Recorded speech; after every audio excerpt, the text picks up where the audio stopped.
Welcome back. This is the fifth lecture on vector spaces. Today's topic is going to be vector subspaces in a given vector space. We will start with the definition, give some examples, and we will also show how to construct concrete vector subspaces in R2, R3 and understand their geometric meaning. Okay, welcome. Let's get started. Yeah. So we are given V a vector space.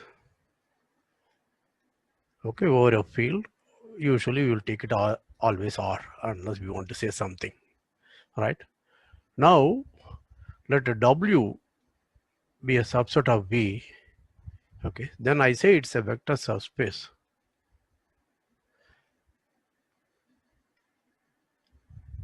of V. Most often, they may even omit the word vector. It's a subspace of V if the following holds. If 1, 0, remember in the last lecture I already said hereafter the 0 vector theta, I will write it only as 0. 0 must be a vector in W. It must be an element of W. And 2, whenever x and y are in W, then x plus y should also be W. That is, for all x and y in W, x plus y should be there. Third, if t is a real number that's in the field and x is a vector in W, then tx must be in W. Notice that 2 and 3 can be combined to say Rx plus Sy must be an element of W, where x, y are in W and R and S are real numbers, the scalars. Because when I take, for example, S equal to 0, then whenever x is there, Rx is there. That is 3. And when I take R equal to 1 equal to S, then whenever x and y are there, x plus y is there. So 2 and 3 can be combined by a single condition. Okay. Most often the textbooks will not insist on 1. They will simply say it's a non-empty subset. Okay. Anyway, vector subspace, then we have to prove 0 is going to be in W. Okay, because if it's a non-empty set, are you following me? Please pay attention. 2 and 3 can be combined with a single condition. And the first condition, many textbooks will not mention, but then they will insist W to be non-empty set. Okay, the first thing will be instead of 0 is in W, they will simply say it's a non-empty set. Now, if it's a non-empty set, and suppose x is in W, right, then by condition 2 and 3 are simply 3, 0 times x must be in W, but 0 times x is the 0 vector, I would see in it. Therefore, okay, it doesn't hurt to check 0 is in W. You will see sometime when a subset is given, whether it's a vector subspace or not, if 0 is not there, I know it's not going to be a vector subspace, that's it. Okay, so it's easier than simply demanding as though that you are getting more general, non-empty. Okay, instead you can as well say 0 is in W. If you find this a little abstract for you to understand, if you are a beginning student, so ignore. These are our conditions. Okay, so we want to look at some examples of vector spaces. Yeah, so first example is what they call trivial vector subspaces. Trivial subspaces or trivial vector subspaces. What are they? Let us look at W to be the singleton 0. Usually we denote by only this way, right? Then this is a vector subspace. If W is a vector subspace, my notation is W is less than or equal to V. When I write this is just a subset, whereas I write less than or equal to the whatever the structure of V, W also has in this. So W is a vector subspace of V, I write it like this. Okay. Now 0 is in W, that's fine. Then take any two elements here, the only possibility is 0 times scalar multiple is going to be there, right? Therefore, this is a vector subspace. And second, can somebody guess? Take W equal to V itself. Okay, then it's a vector subspace. Yeah. No problem, right? 0 is there. If n, x and y are there, x plus y will be in V. Yeah, if x is in V, tx is going to be in V. All right. Therefore, these are. So these are somewhat uninteresting. That's why they are called it trivial subspaces. And of course, 0 is called a zero subspace. This example is called a zero subspace. Like a zero vector space, this is a zero subspace. Right? Okay. Now we would like to look at some non-trivial examples. Let us start investigating. Suppose my V equal to R and consider V as a vector space. Okay, we had already seen this vector space, right? Now I want to know what are the vector subspaces of thing. So suppose W is a vector subspace of V. I want to describe W, describe all vector subspaces. Now, suppose W equal to 0, there is nothing to prove. Remember, if W is a vector subspace, 0 must always be there. Therefore, if W has only 0 element, then this is all right. So let us assume W is not equal to 0. Then I want to understand the structure of W. Okay, I want to describe W explicitly, right? Okay, since W is not equal to 0, what does that mean? There exists an X in W, so that X is not equal to 0. You understand that? And since W is a vector subspace, notice that T times X must be in W for every real. Now T is a scalar, X is a vector in the vector space R. But what is Tx? It's ordinary multiplication of two real numbers. So that is of course in W. That's because W is a vector subspace. Okay. Now notice something. Suppose you give me Y a real number R. Okay. You understand that? Now I can write Y as T times X for some suitability. What is the T? T is namely Y by X. Why can I do that? Y is a real number, X is non-zero real number, therefore Yx makes sense. Therefore, take T equal to T equal to Y upon X, then T times X is nothing other than Y. What does that say? I start with an arbitrary Y in R. I wrote that Y as a scalar multiple T times X. Remember, X is in W, T times is always in W. That means Y is in W. But what is Y? Any arbitrary real number. Therefore, what does this mean? This means R is a subset of W. This R is your V. But remember, W is already a subset of V. Therefore, I conclude W equal to V. Go. Do you understand this? So, what have we shown? We have shown if W is a non-zero vector subspace of R, then W must be R. Okay. If W is a non-zero subspace, vector subspace of R, then W is R. That's all we proved. That means how many vector subspaces are there in V? Only two vector subspaces, namely 0 and V itself. That is V equal to R. Okay. So it's a good time for you to pause, review, and then proceed.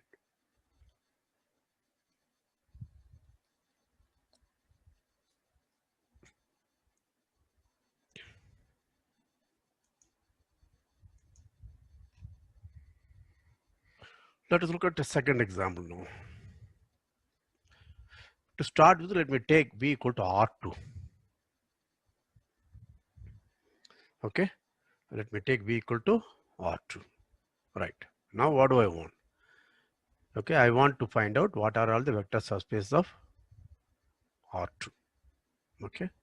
Now again, let W vector subspace of V. If W equal to 0, there is nothing to prove. Not interesting. So let us assume W is not equal to 0. Right. That means there is a vector X in W so that X is not equal to 0. Now maybe I should use now, since we are in R2, I should not use X because I want to write V and W. W is a vector in W and W is of the form X comma Y. X comma Y is in R2. You understand that? So it will be better idea to do that. Let XY equal to small w, that is in capital W, and W is not equal to 0. All right. Now, since W is a vector subspace, I know all for every scalar t times x, y, that is tx dy is in W. Notice that. What does it mean? I have xy and t times xy will be scalar multiple of this vector t times, right? If t is positive, it will remain here. Let me just make it a different color so that you can capture this. And this is, if t is negative, it's going to be here. Because remember xy, that means it is in the second quadrant. So if I multiply by negative number, this means x is negative, y is positive will become x is positive, y is negative, therefore it will be there. So this is your thing. Okay. So all these elements must be there. You have follow that? What does that mean? This means it's a line. Okay. Therefore the set of element txy as t varies over r, this is a line. What is this line? This is a line passing through 2 points. What are the points? The point is x, y and 0, 0. Passing through 0, 0 and x, y. I claim this. Okay. How do I prove that? So please bear with me, because many people do not know how to translate geometry into pure rigorous mathematics and other way around. Understand rigorous mathematics using geometry also. So one should feel comfortable to go back and forth. Otherwise, you will always be uneasy. So I'm going to prove that. Okay, this picture shows it has to be a line. So I want to understand. Okay, see what is that I have to prove. Okay, see I am not claiming W is only this line. Understand? I say this line has to be in W. Okay. Now let us understand why this is a line. I call this as a line. Okay. So let us assume, to make your life easy, let me assume this equal to W. Okay. So I know if the xy belong to W, then t times xy belong to W. Let us assume my W equal to this set.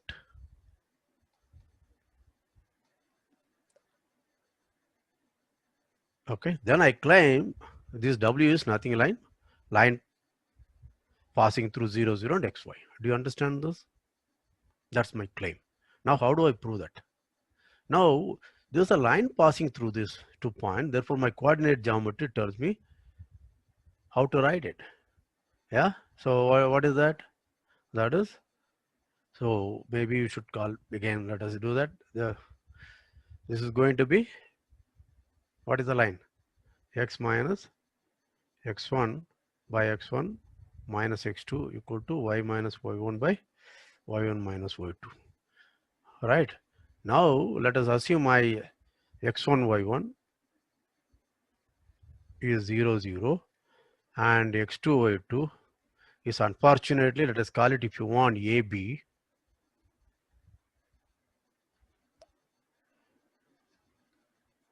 Okay, x2 y2 is AB, then that's going to be x by x1 minus x2, that is going to be a minus 0, that must be equal to y minus y1, which is 0, and y1 minus y2, y1 is b, y minus b.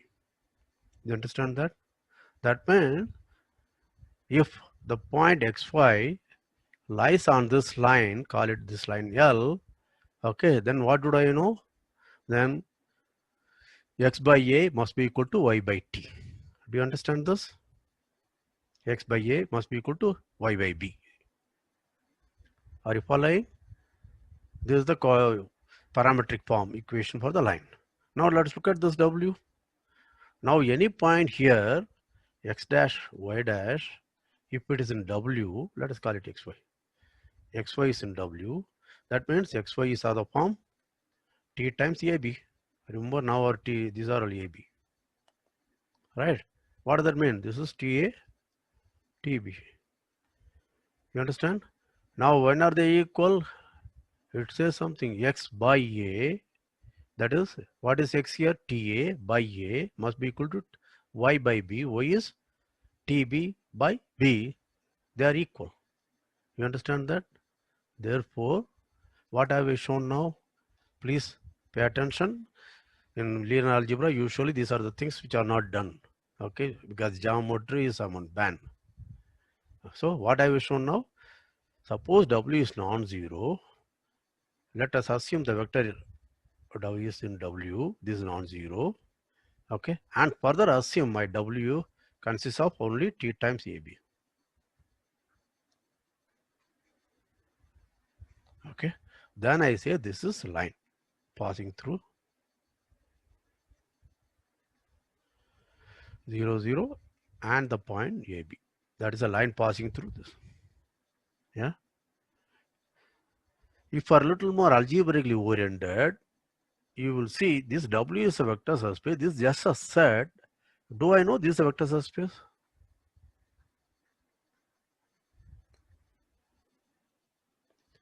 Yes, that's very easy because take any element here, it is of the form R, RA, RB. Take another element which is of the form SA, SB, and their sum is R plus S into A and R plus S into B. Therefore, it is some multiple of A into some multiple of B. So it is there. That is R plus S times AB. Therefore, it is in W. And similarly, T times RA, RB will be TR times AB. Therefore, this is some scalar multiple of AB. You understand? Okay. Now, again, pause, review, proceed before we go. So, what I have shown now? I have shown that if W is non-zero and assume there is a non-zero vector AB, okay, then W, okay, consider the scalar multiples of the vector AB. Let us, okay, that is a vector subspace all the time. Now, assume W equal to T times AB, all scalar multiples of only this vector AB. Then I claim W is nothing else than the line passing through origin 0, 0 and the element A comma B, the point A comma B. Do you understand this? That's all I have proved. Okay. Okay. Now, suppose let us call this as W naught is T times A comma B. Okay, T naught. Okay, suppose W naught is a proper subset of W. That is, we assumed in the earlier case W equal to W naught. Suppose W naught equal to is not equal to W. You understand? Then I want to do something. Okay, that means there exists. Yes, are you following? This properly contained, right? That means there exists a vector, call it CD, which is in W but not in W naught. You understand that? Therefore, the vector A comma B is in and C comma D both are in W, right? And C comma D is not in W. That means what? C comma D is not equal to T comma T times AB for any T. Give me any T a real number. The ordered pair CD is not equal to T times AB. That's because CD is not in W naught. You understand that?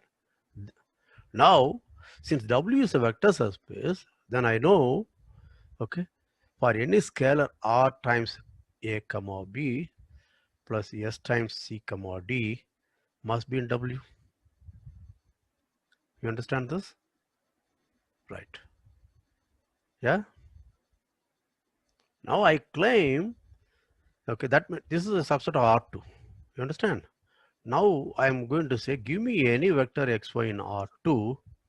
I want to claim there exist scalars R and S in R such that x comma y is R times A comma B plus S times C comma D. I want to claim this.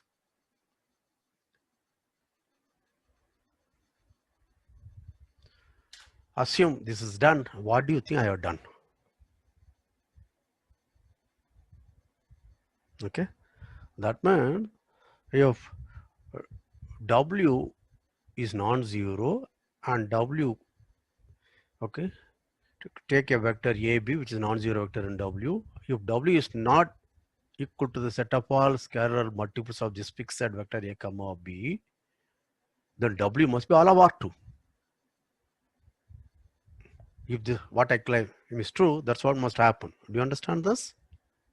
Okay. So let us prove that. So what are the unknowns here? Remember, X and Y are not unknowns. What are the unknowns? I want to find an R and S. Therefore, R and S are unknowns. So let us write it. Okay, suppose that means I have to find an R and S. That means what? X comma Y must be equal to RA plus SC and RB plus SD. You understand that? This is RA RB plus SCSD. The sum of these two vectors is RA plus. Now, when are these two vectors equal? This happens if only RA, okay. If you want, write it as AR plus CS must be X and BR plus DS equal to Y. So what are known to me? This is known, this is known, this is known, this is known. These are given to me. So unknowns are R and S. When can I solve for this system? All of you know that. Yeah, from your 12th standard. Okay, this has a solution. Okay, in C and D, if and only if the determinant of the coefficient is non-zero. That is AD minus BC is not equal to 0. Yeah, right. Now, do I know that? So I can find an R and S if I know AD minus BC is not 0. Now, what does it mean to say AD minus BC is 0? I want to say AD minus BC is not 0. Suppose it is 0, what does it say? Huh? We claim. So what do you want to claim? We claim AD minus BC is not equal to 0. Suppose AD minus BC is 0. What does that mean? AD equal to BC, right? That means A by B equal to C by D. Yeah, A by B equal to C by D.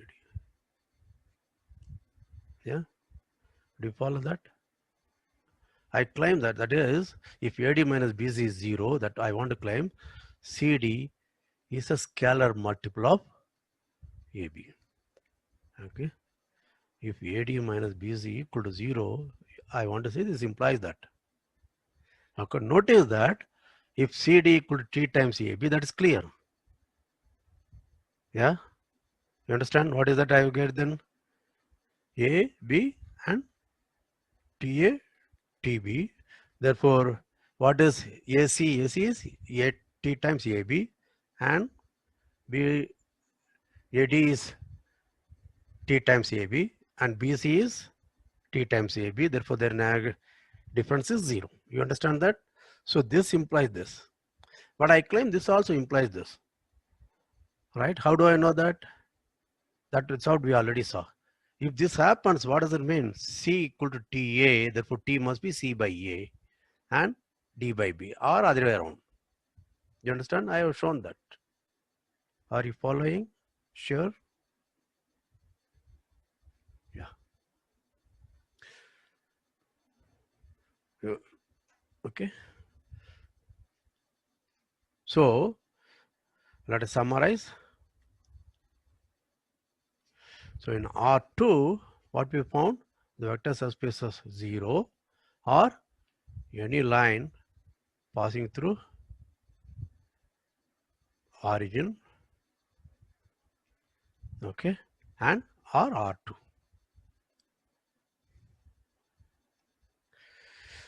Okay, if you are a very careful person, you should notice I proved the following. Start with the W, vector subspace of R2. If it is 0, there is nothing to prove. And suppose not 0, start with the point AB, which is a non-zero vector in W. Then look at scalar multiples of the vector AB. Call it W naught. Okay, if W naught equal to W, it's W naught is a subset of W. If it is equal to W, then we saw it's a line passing through origin. And next thing we said, suppose W naught is not equal to W, then choose another vector in CD which is in W but not in W naught. That means it's not a scalar multiple of AB. Then what did you prove? Any vector x comma y in R2 is a linear combination of these two vectors. Okay, is of the form R times AB plus S times CD. That means any vector has to be an element of R. Any vector in R2 is an element of W. Therefore, W must be all of R2. You understood that? But in the summary, I am claiming something stronger. How many of you have to pay attention? What is something stronger here? See, what I have shown is if W equal to W naught is a line passing through origin. Now I am claiming the other way around also. If you give me any line passing through origin, it's also a vector subspace. Do you understand that? I have to prove that. Okay. To make this actually summary, I have to prove that. Now suppose, okay, L is a line passing through origin.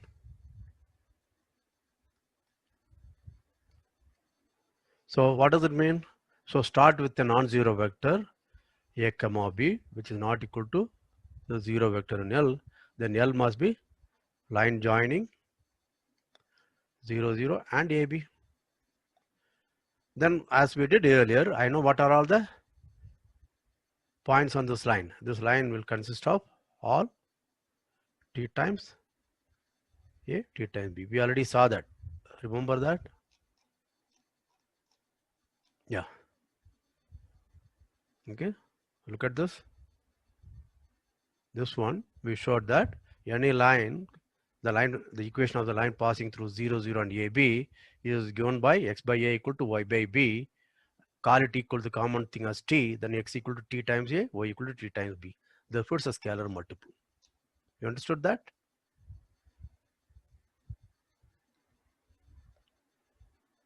Yeah. And we have checked. So we are now L as a subset of R2. I found out. Next, we also checked this is a vector subspace. Do you remember where did we checked?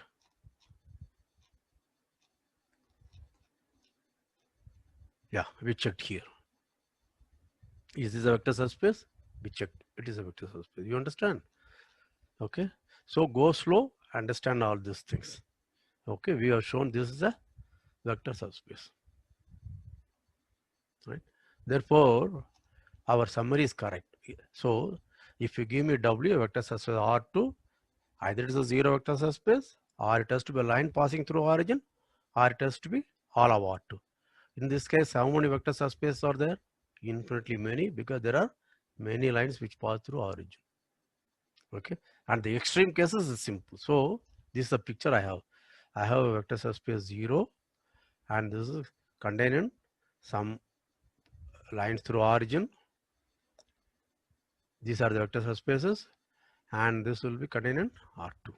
So given any vector subspace W of R2, then we have this kind of, I call it inequality, but what we mean is relation as vector subspaces. Okay. Pause, review, proceed.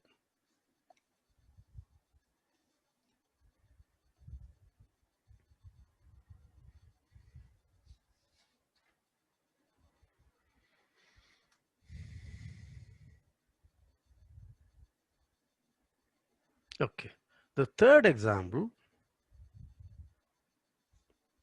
okay, let us look at R3 as a vector space, right? And I hope all of you know how to describe the equation of a plane passing through origin.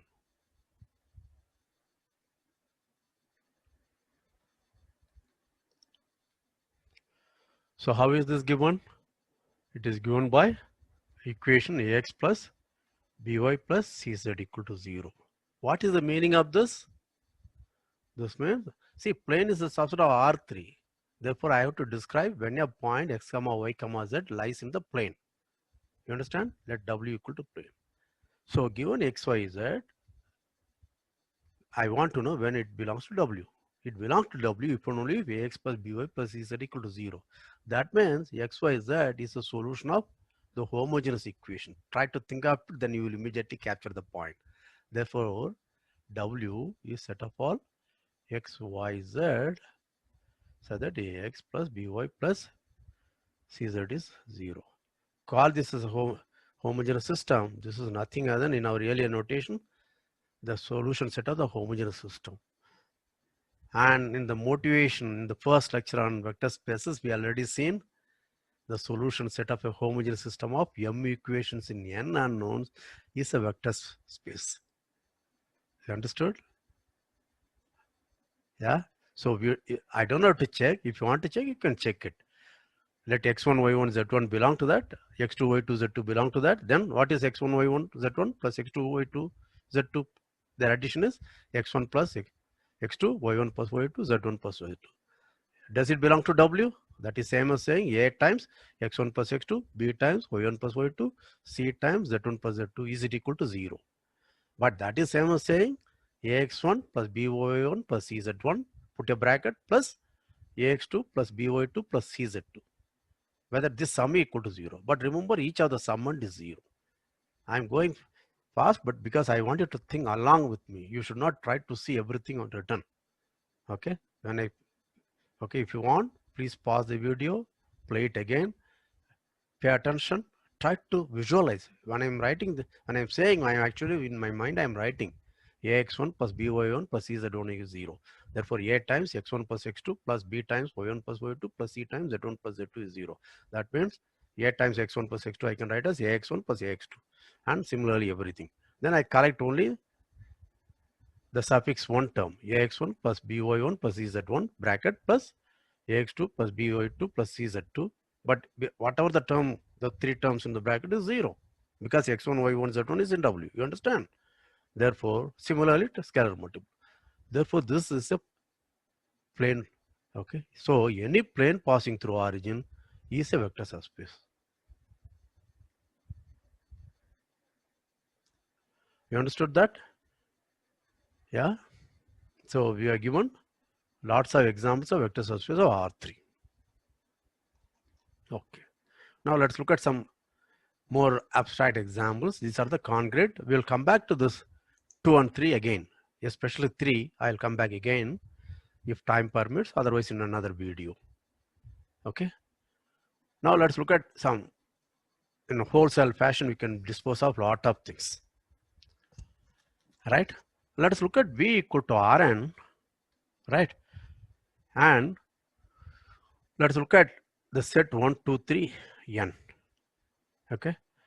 Let us look at a subset I of this. That may be something like, let us say I may be equal to n, or I may be equal to all odd numbers in I, in 1 to n. This is called it J if you want. Okay. Or it may be only even numbers, some such thing. You understand that? Okay. Right. Now, maybe I will go slow because it may be a little too abstract for a beginner. So let me do that. Let me look at the space W, the set W of X equal to x1, x2, xn in Rn, so that xr is 0 if R is greater than or equal to m. So fix 1 less than or equal to m, strictly less than n. Understand that? So how does it look like? This, okay, this look like x1, xr minus 1. It could be any real number, but after r it must be 0, 0, 0. This is rth coordinate, is r plus 1th coordinate, this is the nth coordinate. Do you understand that? For example, when m equal to n minus 1, that means x1, x2, xm minus 1, xn minus 1, and the last coordinate xn is always 0. Do you follow that? Okay. So is it a vector subspace? Yes. Why? Plus, what will you have? y1, y2, yr minus 1, 0, 0, 0. So if I add, what will I get? x1 plus y1, xr minus 1 plus yr minus 1, 0, 0, 0. You understand that? When we write, the only conditions are for r greater than or equal to m, XR must be 0. We are not claiming these first R minus 1 coordinates cannot be 0. Because remember, the element 0 has to be there. Yeah? Okay. So these are vector subspaces. Okay. Okay. Now let's look at the next class of examples. Do you remember? We had looked at M and R. This is set of all n cross n matrices with the real entries. Right? And do you remember we also looked at this all symmetric matrices. This is subset of R, so that A equal to A transpose. Okay. Then we had already shown this is a vector space. In particular, this is a subset of M and R, right? Therefore, this is a vector subspace. Because addition of two symmetric matrices is symmetric, scalar multiple is also symmetric.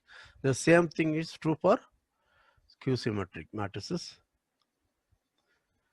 This is also a vector subspace of M and R. Yeah?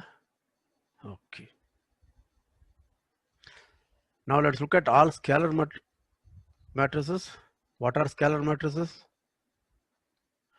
They are lambda times identity, where lambda is a real scalar. I is n cross n identity matrix.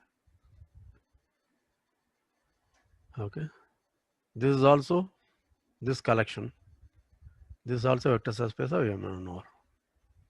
Is that clear to all? Right. Suppose I take all upper triangular matrices.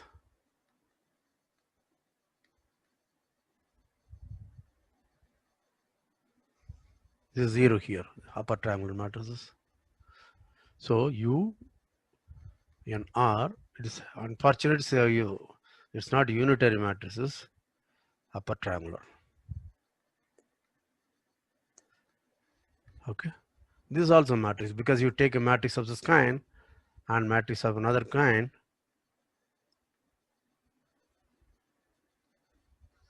And I add, what will I get? I will again get an upper triangular matrix. If I multiply a scalar, again I will get an upper triangular matrix.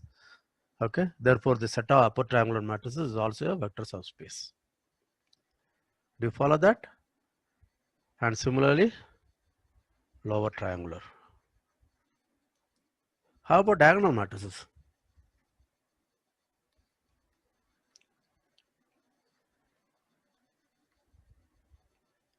Do they form a vector subspace? Okay. I leave it as an exercise, easy exercise, trivial. You should be able to do that. Okay. Now let's look at our favorite things, function spaces.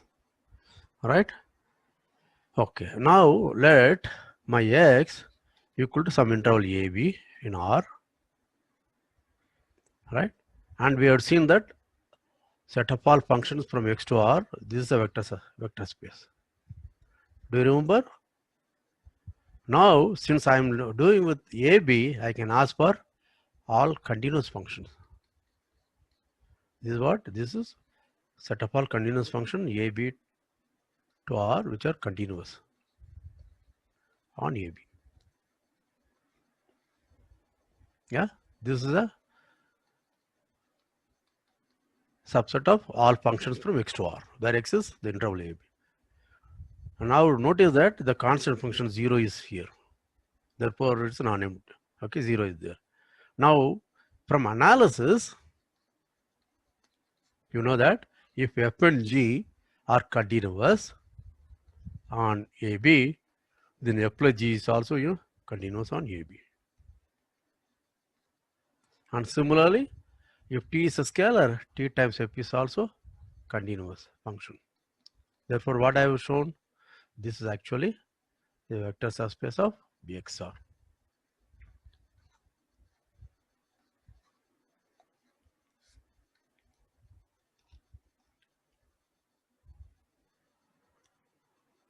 Right? More generally, okay, this is example 7. Okay, let X be any set now. Okay, and let BXR denote the set of functions from X to R, but F is bounded on X. Notice that this is subset of Fxr. Okay. Now I want to say this is a vector subspace of Bxr. Notice that the constant function 0 belongs to Bxr because it's bounded.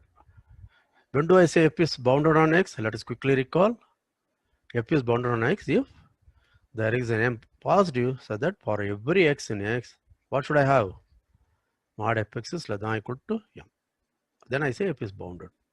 So if F and G are bounded, okay, let F is, let M1 be the bound, then I call M as one bound.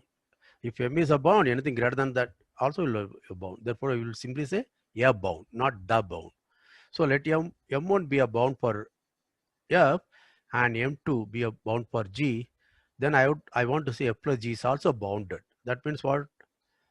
I have to find an estimate for this.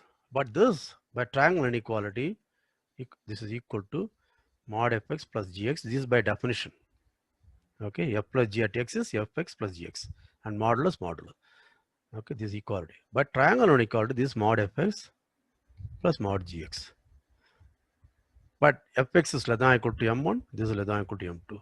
So what I have shown, for every X in capital X, I have shown mod F plus Gx is bounded by M1 plus M2. That means F plus G is also a bounded function. Similarly, scalar multiple, right?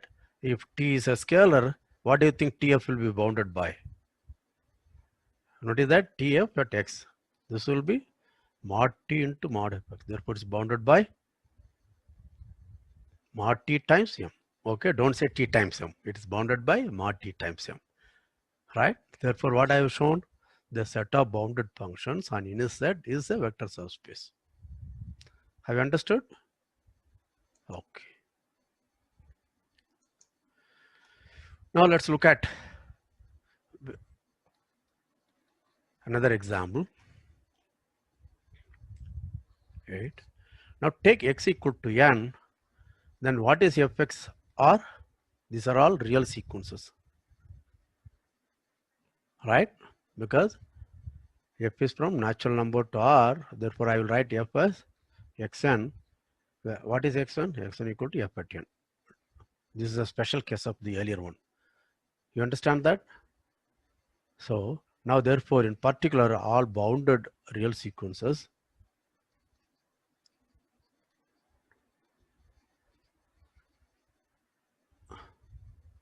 is a vector subspace.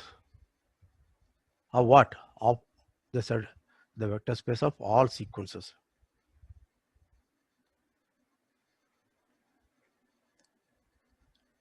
Right? Because this is set of all, if you want call yes, and this B call it B, and this is bounded sequences. Therefore B is a vector subspace of S. Yeah, this is easy. This is what we just now saw, but I need analysis to prove the next one. Let C equal to set of all sequences AN in S, so that AN is convergent. Therefore, if you give me two sequences A and B and here, how do I define this their addition? This is the sequence AN plus BN. So what do I want to make sure? If AN and BN are C, I have to make sure the new sequence AN BN must be in S. That means this sequence, whether it is in S. What does that mean? When does it belong to C? It belongs to C if and only if this is convergent. But do I know that? That is from analysis we know that if AN is convergent, let us say AN converges to A and BN is convergent, BN converges to B, then AN plus BN is convergent and it converges to A plus B. In particular, it is convergent. You understand that? And similarly, scalar multiple. So what I have shown now, the set of convergent sequences, okay, is a vector subspace of S, the set of all sequences. Now again, if you remember your analysis well, you will know that any convergent sequence is bounded. Therefore, what you have shown is set of convergent sequences is actually a vector subspace of B, and that is a vector subspace of S. Yeah. Now let's look at another sequence C0.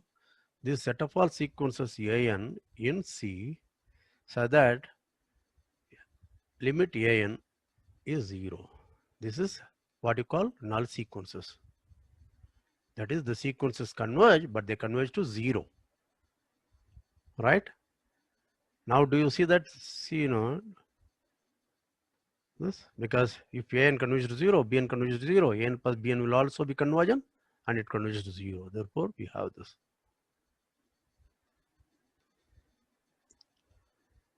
Yeah. Now the next thing is something very interesting. See double 0, this set of all sequences an, okay, n is, so that there exists an n, so that ak is 0 for all k greater than or equal to n. This n depends on a, the sequence an. So what does it mean? If you give me a sequence a n, when is it c double 0? Okay, maybe there is a capital N, let us say 10. That means a1, a2, a10. After that, everything must be 0. And suppose you give me bn, it belongs to c is equal to 0. What does that mean? My capital N may be different for this. Maybe it may be 12. Therefore, it will be b1, b10, b11, b12. After that, everything is 0. This is 0, 0. You understand that? Okay. Now, there is a tricky thing. So let me simply call it A, B. I want to know that A plus B belong to C double 0.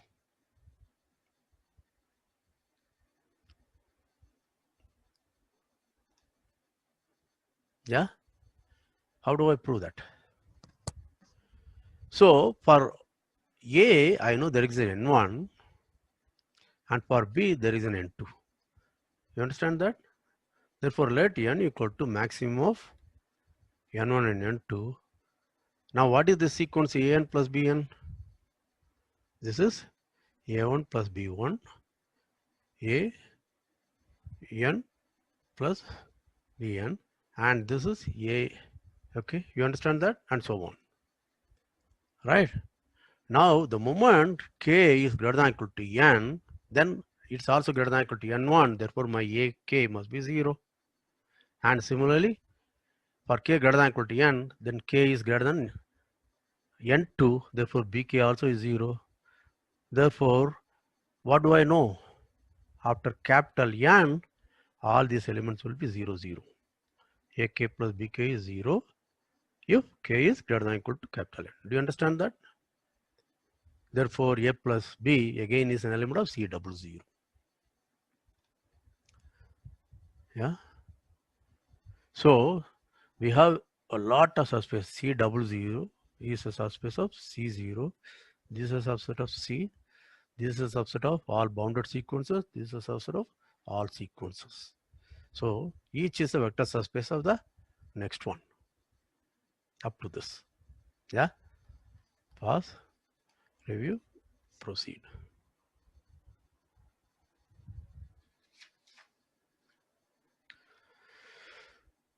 Okay. So in the next thing, we shall look at, okay, the problem of given a set, let's say one vector or two vectors or few vectors, whether there exists a vector subspace which contains the given set of vectors.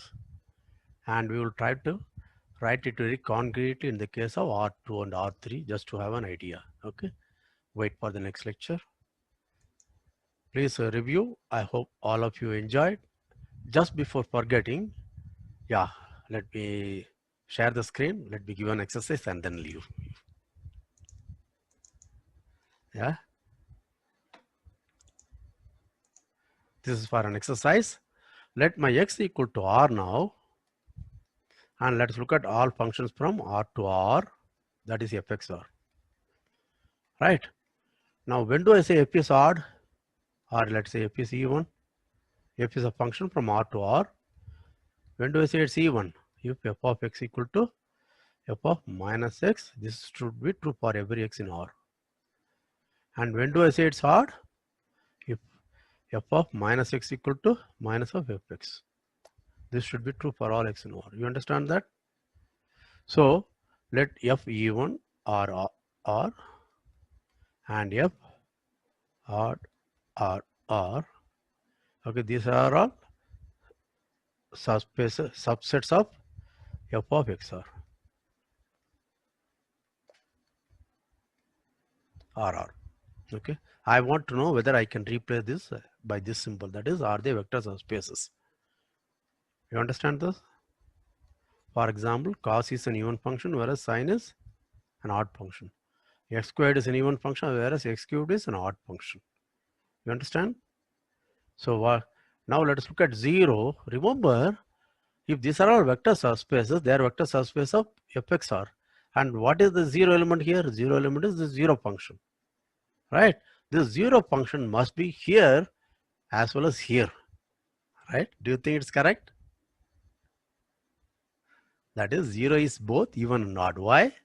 0 at x is 0 and 0 at minus x is 0. Therefore, fx equal to f minus x.